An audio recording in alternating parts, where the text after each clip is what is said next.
जमलेल्या माझ्या तमाम हिंदू बांधवांनो, भगिनी आणि मातांनो, ज्या वेळेला उभं राहायची वेळ येईल त्यावेळेला बसू नका. म्हणतात की आमच्या एका खासदाराला मारलं, जोडणार की शिवसेनेच्या तिकिटावरती निवडून यायचं आणि बदमाश तिकडे जातात, मग त्यांना काय ओवाळू?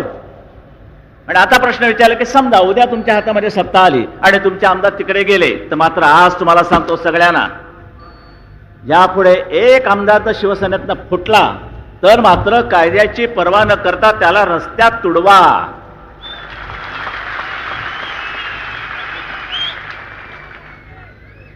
बरं, आणि महिलांनी ते एक चांगलं काम बजवावं. जाम काय अगदी काळं वेळ अगदी वाटतं ते त्याच्या अगदी अंगावरती नाचला तरी चालेल, पण ह्या भडव्यांना अशीच शिक्षा झाली पाहिजे. करणार की नाही? निवडून आल्यानं धडा शिकवणार की नाही? जर आरामखोरी केली तर समजलं ना? हे करायला पाहिजे. मी लोकशाही फालतू लोकशाही मानत नाही. ही लोकशाही नव्हे की ज्या जनतेनं विश्वासानं शिवसेनेचा म्हणून तुम्हाला निवडून दिल्यानंतर तुम्ही तिकडे जाता पैशा करता.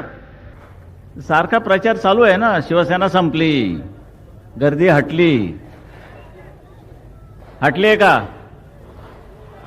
जरा मोठ्याने ओरडानात. असं काहीतरी पाहायला पाहिजे हो, जरा जिवंतपणा पाहिजे. आम्ही विचार द्यायचे दाब पेटवायचं तरी किती? दरवेळेला विसते, परत पेटवा, दरवेळेला विसते. एवढा धंदा आमचा पेटवण्याचा. बरं, आम्ही एकटे पेटवून काय उपयोग आहे?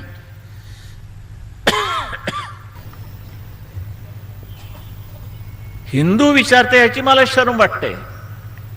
हिंदू बोलतायत की हिंदू राष्ट्र आहे का म्हणून. का वगैरे नाही, आहेच मुळी, प्रश्न नाही. एवढ्या तडफेनं जर तुम्ही काही करणार तरच हे काहीतरी भजन पूजन करा. त्याला सर्पाची अवलाद, त्याला दूध पाजता. स्वतःच्या लोकांची मात्र त्याने हे करायची, द्वेष करायचा आणि लांड्यांबद्दल मात्र प्रेम दाखवायचं. आणि 2000 कोटी कोणत्याही परिस्थितीत त्या मंत्रालयावरती हा शिवशाहीचा भगवा झेंडा तुमच्या तेजानं फडकलाच पाहिजे, ही शपथ घेऊन आपण उठायचंय. जय हिंद, जय महाराष्ट्र.